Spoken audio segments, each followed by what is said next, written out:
اور ملی بہنوں، کل ہم لوگوں نے اردو میں رائٹنگ کیا تھا، یعنی ہم نے لکھنا سیکھا تھا، گویا کہ میں نے آپ کو کچھ چیزیں لکھنے کے لیے دی تھی، اور میں بول رہا تھا، آپ لوگ لکھ رہے تھے۔ الحمدللہ لوگوں نے جو لکھا ہے اچھا لکھا ہے اور بہتر لکھا ہے۔ تو ہم لوگ جو ہے پڑھ رہے تھے چمن اسلام میں جنت، جنت کا سبق ہم نے پڑھ لیا تھا، اور جنت کی اہمیت کیا ہے، جنت پر ایمان لانا کیا ہے، سب چیزیں باتیں ہو چکی تھی۔ اس کے اندر جو تھا وہ سوال اور جوابات تھے، سوال اور سوالات و جوابات تھے، کہ اس میں جو سوالات دیے گئے وہی ہم کو دیکھنا تھا کہ کس سوال کا کیا جواب ہے۔ کتاب کو اسکرین پر شیئر کیجیے۔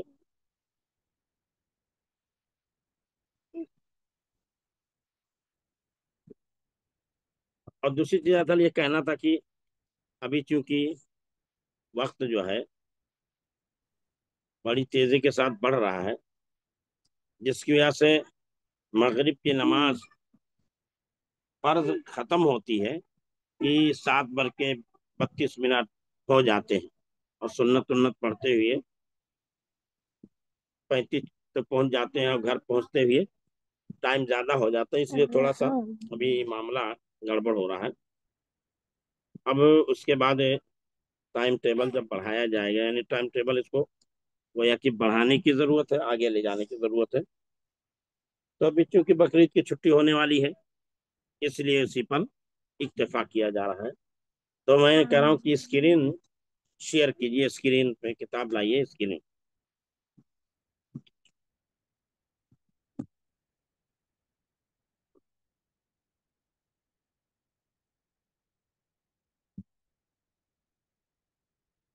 میری آواز پہنچ رہی ہے تو کتاب جو ہے اسکرین پہ لائیے، تاکہ ہمیں سمجھنے میں آسانی ہو۔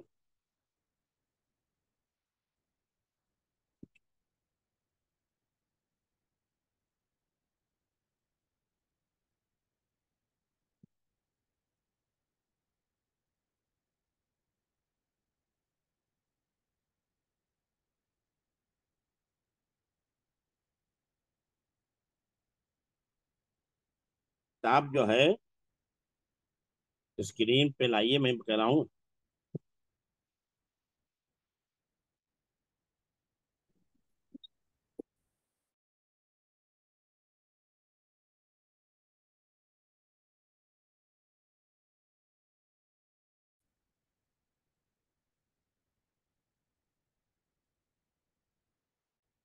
ہم سوال جو ہے، ہم ماں باپ کا کہنا مانیں گے تو ہمیں کیا ملے گا؟ ہم ماں باپ کا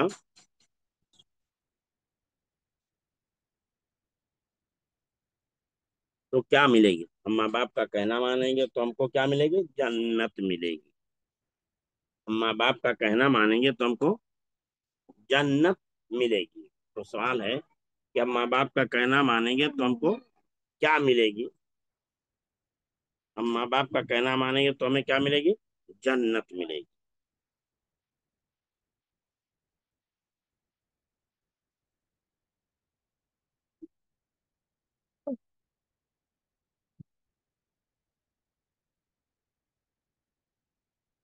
ہم ماں باپ کا کہنا مانیں گے تو ہم کو کیا ملے گا؟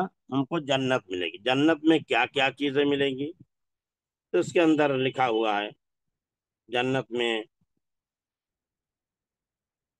اونچے اونچے محل ملیں گے، وہ محل خوب سجے ہوں گے، ہم ان محلوں میں رہیں گے، جن میں باغ ہوں گے، باغوں میں اچھے اچھے پھول ہوں گے، پھل ہوں گے، میٹھے میٹھے پھل ہوں گے، امرود ہوں گے، آم ہوں گے، سیب ہوں گے، انار ہوں گے، کیلے ہوں گے، انگور ہوں گے، اور جو چیز ہم چاہیں جو بھی ملے گی۔ تو یہ جواب ہے، ہم ماں باپ کا کہنا مانیں گے تو ہم کو کیا ملے گا؟ ہم ماں باپ کا کہنا مانیں گے تو ہم کو جنت ملے گی۔ جنت میں کیا چیزیں ملیں گی؟ جنت میں اونچے اونچے محل ملیں گے، وہ محل خوب سجے ہوں گے، ہم ان محلوں میں رہیں گے، جن میں کیا کیا ہوں گے نیچے ذکر کیا ہے۔ ہم اچھے اچھے کام کریں گے، پڑھیں گے لکھیں گے تو ماں باپ ہمارے ساتھ کیا کریں گے؟ ہم اچھے اچھے کام کریں گے، پڑھیں گے لکھیں گے تو ابا اماں ہمارے لیے کیا کریں گے؟ ہمیں دعا دیں گے۔ کیا کریں گے؟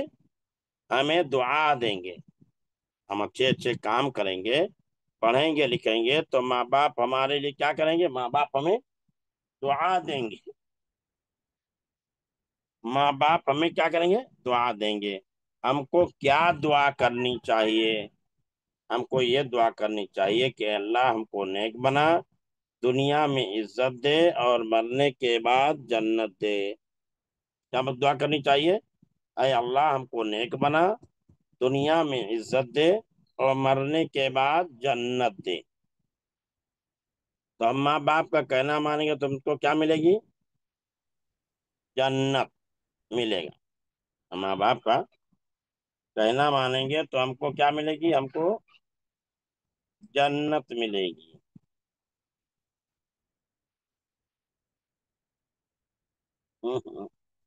ہم کو کیا ملے گی؟ ہم ماں باپ کا کہنا مانیں گے تو ہم کو کیا ملے گی؟ جنت ملے گی۔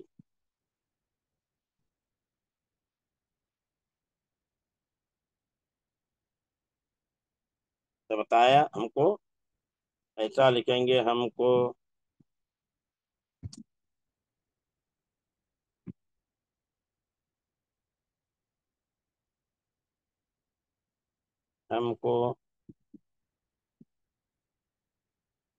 جنت ملے گی۔ ہم کو کیا ملے گی؟ جنت ملے گی۔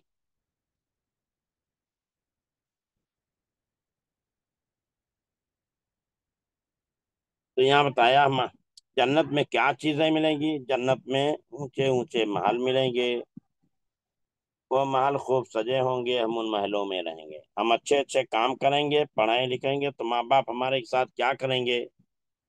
ہمارے لیے دعا کریں گے۔ ہم کو کیا دعا کرنی چاہیے؟ اے اللہ ہم کو نیک بنا، دنیا میں عزت دے اور مرنے کے بعد جنت دے۔ یہ ہو گیا سوال کا جواب۔ آگے والا سبق جو ہے شیئر کیجئے۔ اگلا سبق جو ہے وہ سبق کیا کیجئے؟ شیئر کیجئے۔ یہ نہیں جائے گا کیا؟ ہاں ہاں۔ تو یہ اگلا سبق جو ہے مسجد۔ مسجد، مسجد یہ سجدہ یسجد سجدن سے ہے۔ مسجد، مسجد کے معنی ہوتے ہیں سجدہ گاہ، سجدہ کرنے کی جگہ۔ ایک بولتے ہیں مسجد، ایک بولتے ہیں مصلی۔ مسجد اور مصلی میں فرق یہ ہے کہ مسجد میں جمعہ کی نماز بھی ہوتی ہے اور مصلی میں صرف 5 وقتہ نمازیں ہوتی ہیں، جمعہ کی نماز نہیں ہوتی۔ مصلی کہیں بھی بنایا جا سکتا ہے لیکن مسجد کہیں بھی نہیں ہونی چاہیے۔ مسجد کے لیے جگہ کی فراوانی ہونی چاہیے، جگہ کشادہ ہونی چاہیے تاکہ تمام لوگ اکٹھا ہو کر کے جمعہ کی نماز اہتمام کے ساتھ پڑھ سکیں۔ تو مصلی تو ہر جگہ پر بنانا چاہیے، اور ہر مصلی میں جو ہے دینی مکتب، دینی مدرسہ شروع کرنا چاہیے، اور وہاں جو ہے عقید و ایمان کی تعلیم دینی چاہیے، اور مسجد کو جو ہے بھی منظم کرنی چاہیے، اس لیے کہ ہمارے رسول صلی اللہ علیہ وسلم کے زمانے میں مسجد سب کچھ ہوا کرتی تھی۔ مسجد 5 وقتہ نمازوں کے لیے بھی ہوتی تھی، مسجد جو ہے رائے مشورے کے لیے بھی ہوتی تھی، مسجد یہ عدالت کا کام بھی کرتی تھی، مسجد جو ہے مکتب، کالج، جونیئر کالج اور یونیورسٹی کا بھی کام کرتی تھی، مسجد یہ قید خانے کا بھی کام کرتی تھی، مسجد جو ہے یہ طلبہ کی رہائش اور ہاسٹل کا بھی کام کرتی تھی۔ یہ تمام چیزیں مسجد سے انجام دی جاتی تھی۔ مسجد کہیے کہ مسلمانوں کا مسجد جو کیا ہے، پاور ہاؤس ہے، کیا ہے، پاور ہاؤس ہے، اور اس پاور ہاؤس سے ہر طرح کی انہیں روشنی ملتی ہے۔ اگر مسجد یہ حق ادا کرتے ہیں تو ٹھیک ہے، اگر مسجد یہ رول نہیں ادا کرتے ہیں تو گویا کہ مسجد اپنی روح سے خالی ہو چکے ہیں۔ آج مسجدوں کا یہی حال ہے کہ مسجدیں جو ہے 5 وقتہ نمازوں کے لیے، جمعہ پڑھنے کے لیے ہے، یا کبھی کبھار جو ہے تقریر اور وعظ کے لیے ہے۔ باقی اوقات میں 10 منٹ پہلے مسجد کھلتی ہے، 15 منٹ پہلے مسجد کھلتی ہے، 15 منٹ بعد مسجد بند ہو جاتی ہے۔ کم مسجدیں ایسی ہیں جہاں تعلیم کا بندوبست ہے، بچوں کے لیے، جوانوں کے لیے، بوڑھوں کے لیے، مردوں کے لیے، عورتوں کے لیے۔ کم ہی مسجدیں آپ کو ملیں گی جہاں سب چیزوں کا نظم ہوگا، جبکہ ان تمام چیزوں کا مسجد میں سے ہی نظم ہونی چاہیے، اور مسجد کو منظم کر کے ان تمام چیزوں کا مسجد سے انتظام کیا جانا چاہیے۔ تو اسلام میں جو ہے مسجد کی بڑی اہمیت ہے۔ یہ وجہ جو ہے دیکھیے، ہمارے رسول صلی اللہ علیہ وسلم جب مکہ سے ہجرت کر کے آپ قبا پہنچے، تو سب سے پہلے آپ نے قبا میں مسجد تعمیر کی، اور قبا سے نکل کر کے جب مدینہ پہنچے تو آپ نے اپنے لیے گھر نہیں بنایا، بلکہ سب سے پہلے جو کام کیا مسجد تعمیر کی۔ مسجد کے تعمیر ہو جانے کے بعد اس کے بغل میں آپ نے اپنی بیویوں کے لیے کمرے بنوائے۔ جب تیار ہو گئے، کمرے تیار ہو گئے، تب آپ نے اپنی بیویوں کو کہاں بلایا؟ مکہ سے مدینہ بلوایا۔ اس وقت، اس سے پہلے تک جو ہے آپ صلی اللہ علیہ وسلم کس کے گھر میں رہتے تھے؟ اللہ کے رسول صلی اللہ علیہ وسلم ہجرت کر کے جب مدینہ پہنچے تھے تو کس کے گھر میں قیام کیا تھا؟ کون بتائیں گے؟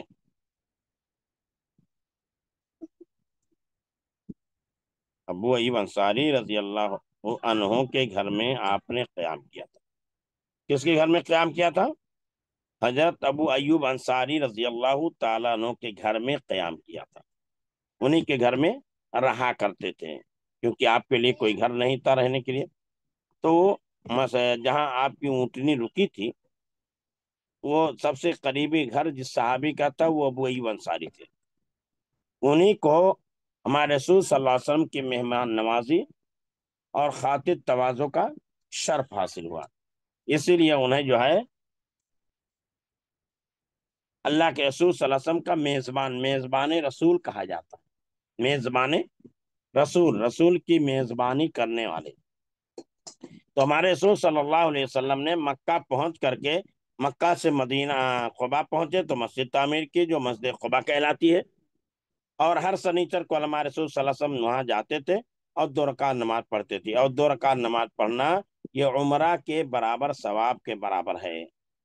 ایسے ہی آپ مکہ سے مدینہ پہنچے تو مدینہ میں آپ نے سب سے پہلا جو کام کیا مسجد تعمیر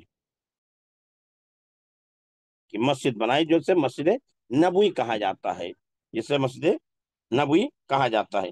اور اسلام میں مسجدوں کی بڑی اہمیت ہے، اسی لیے اللہ کے رسول صلی اللہ علیہ وسلم فرمایا احب البلاد الی اللہ مساجدها، کہ اللہ کے نزدیک روئے زمین میں سب سے بہترین جگہیں، سب سے بہترین شہر جو ہیں وہ مسجدیں ہیں۔ وَأَبْغَضُ الْبِلَادِ إِلَى اللَّهِ أَسْوَاقُهَا، اور روئے زمین میں سب سے بری جگہیں جو ہیں، ناپسندیدہ جگہیں اللہ کے نزدیک جو ہیں، وہ بازار ہیں۔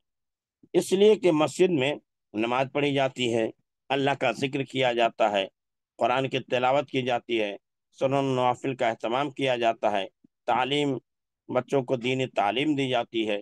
تو اور دوسری چیز یہ کہ انسان مسجد میں ہوتا ہے تو مسجد میں ہوتے ہوئے لا یعنی چیزوں سے بچنے کی کوشش کرتا ہے، مسجد میں رہتے ہوئے جھوٹ نہیں بولتا، مسجد میں رہتے ہوئے غلط کام سے اپنے آپ کو بچائے رہتا ہے، جبکہ مارکیٹ میں تمام چیزیں انسان کر لیتا ہے اور وہاں اسے کوئی خوف نامنگین نہیں ہوتا۔ اسی لیے اور مسجدوں کی تعمیر کرنا جو چاہے روحانی اعتبار سے، جسمانی اعتبار سے، مالی اعتبار سے، یہ سب کس کا کام ہے؟ اہل ایمان کا کام۔ انما یعمر مساجد اللہ من آمن باللہ والیوم الآخر، بے شک مسجدوں کی تعمیر کرتے ہیں وہ لوگ جو اللہ یوم آخرت پر ایمان رکھتے ہیں۔ یا اللہ یوم آخرت پر ایمان رکھتے ہیں وہی مسجدوں کی تعمیر کرتے ہیں۔ جسمانی اعتبار سے تعمیر کرنا یہ ہے کہ وہاں جا کر کے نماز پڑھنا، روحانی اعتبار سے مسجد کا تعمیر کرنے کا مطلب یہ ہے کہ ہم جہاں کہیں ہو ہمارا دل مسجد سے لگا ہوا ہو۔ قلبہ معلق الی المساجد، 7 قسم کے لوگ جنہیں اللہ تعالیٰ قیامت کے دن اپنے عرش کا سایہ نصیب کرے گا، ان میں سے ایک وہ بھی شخص ہوگا جو ایک نماز پڑھ کے آیا ہوگا تو دوسری نماز پڑھنے کے لیے اس کا دل مسجد سے معلق ہوگا، مسجد سے اس کا دل لگا ہوا ہوگا کہ کب نماز کا وقت ہو جائے میں مسجد میں حاضر ہو جاؤں۔ اسی لیے فرمایا وَرَجُلٌ قَلْبُهُ مُعَلَّقٌ إِلَى الْمَسَاجِدِ، ایسا آدمی جس کا تعلق مسجد سے جڑا ہوا ہو، جس کا دل مسجد سے لگا ہوا ہو، چاہے جہاں ہو، جسمانی اعتبار سے چاہے جہاں ہو، لیکن اس کا دل جو ہے مسجد سے لگا ہوا ہو اور مسجد سے محبت و الفت اس کے دل میں پائی جا رہی ہو، تو گویا کہ وہ آدمی روحانی اعتبار سے مسجد کو آباد کیے ہوئے ہے۔ ایسے ہی مسجد کو مالی اعتبار سے آباد کرنا مطلب یہ کہ مسجد کی تعمیر میں اپنا روپیہ پیسہ خرچ کرنا، مسجد کی تعمیر میں روپیہ پیسہ خرچ کرنا، تو تینوں عمل بہت بڑے اجر اور ثواب کا باعث ہے۔ چاہے ہم روحانی اعتبار سے مسجد کو تعمیر کریں تو بتایا رجل قلب معلق الی المساجد، کتنا بڑا شرف، بڑے شرف کی بات ہے کہ کل قیامت کے دن جن 7 خوش نصیبوں کو اللہ تعالیٰ اپنے عرش کا سایہ نصیب کرے گا، اپنے عرش کا سایہ دے گا، جس دن اللہ کے عرش کے علاوہ کوئی سایہ نہیں ہوگا، ان میں سے ایک آدمی وہ بھی ہوگا جو دنیا میں اپنے دلوں کو مسجد سے لگائے ہوا ہوگا، جس کے دل میں مسجد کی محبت ہوگی، جسے مسجد سے عقیدت ہوگی، اور مسجد سے ہمیشہ وہ اپنے تعلقات کو جوڑے ہوئے ہوگا۔ تو یہ شرف کی بات ہے روحانی اعتبار سے۔ اور جس میں مالی مدنی اعتبار سے مسجد کی تعمیر کرنا، نماز پڑھنے کے لیے آنا، بہت بڑے شرف کی بات ہے۔ اس لیے اللہ نے فرمایا اذا رأیتم المساجد،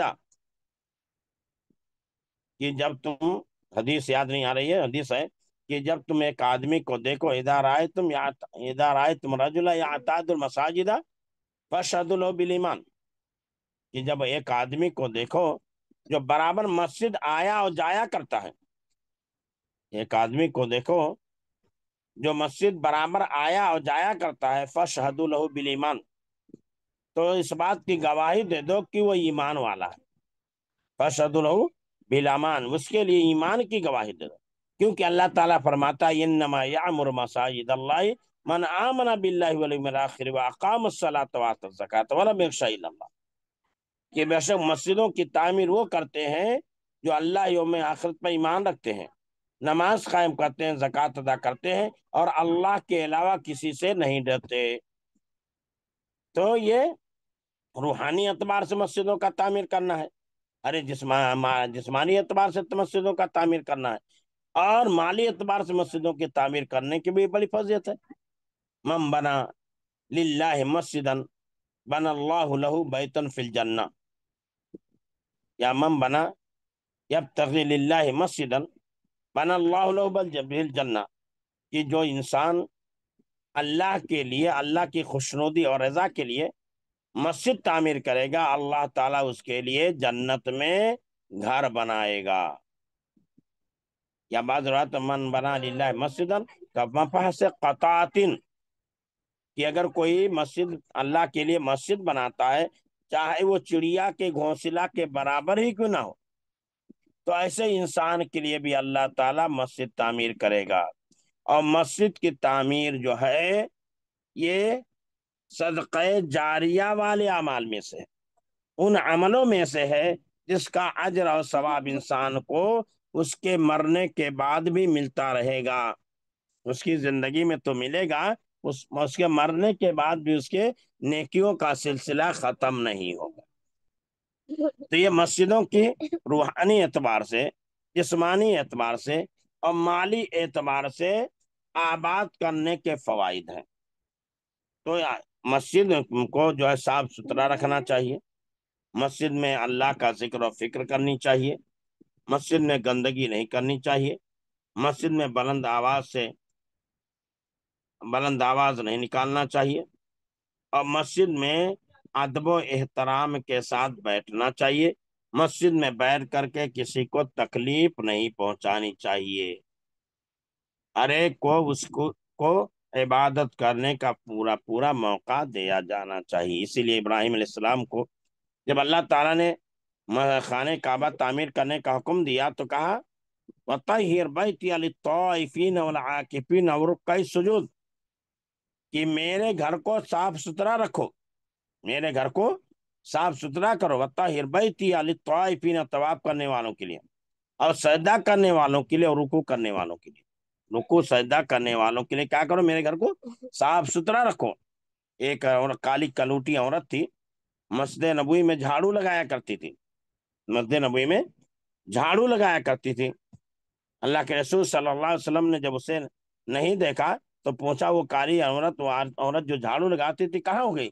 لوگوں نے کہا فلاں رات اس کا انتقال ہو گیا اور دفنا دیا گیا۔ تو اللہ کے رسول نے فرمایا مجھے بتایا کیوں؟ چلو اس کی قبر کو بتاؤ۔ اللہ کے رسول صلی اللہ علیہ وسلم اس کی قبر پر پہنچے، اس کی جنازہ پڑھی اور اس کو مٹی دیا۔ یہ اس وجہ سے کہ اس عورت کا تعلق مسجد سے، وہ مسجد کی صفائی ستھرائی کا کام کیا کرتی۔ تو مسجد جو ہے کوئی اسلام میں بڑی اہمیت حاصل ہے۔ جس انسان کا مسجد سے تعلق ہو جائے، یہ سمجھ لیجئے کہ وہ انسان بھی بڑا نیک اور متقی اور پرہیزگار ہے۔ تو ہمیں اپنے تعلقات کو مسجد سے جوڑے رہنے کی کوشش کرنی چاہیے، روحانی اور جسمانی اعتبار سے مسجد کو آباد کرنے کی کوشش کرنی چاہیے۔ یہ مسجد کا شرف ہے، یہ مسجد کا اعزاز ہے، اور مسجد کی یہ اہمیت ہے۔ تو یہ سبق جو ہم پڑھیں گے مسجد، کل انشاءاللہ ہم اس کی کیا کریں گے، اس کو ہم پڑھیں گے، اسٹڈی کریں گے، پھر آگے جو چیز ہوگی دیکھی جائے گی۔ ٹھیک ہے، چلیے السلام علیکم ورحمۃ اللہ وبرکاتہ۔ 2 منٹ میں دوسرا سبق شروع کریں گے انشاءاللہ۔ السلام علیکم ورحمۃ اللہ وبرکاتہ۔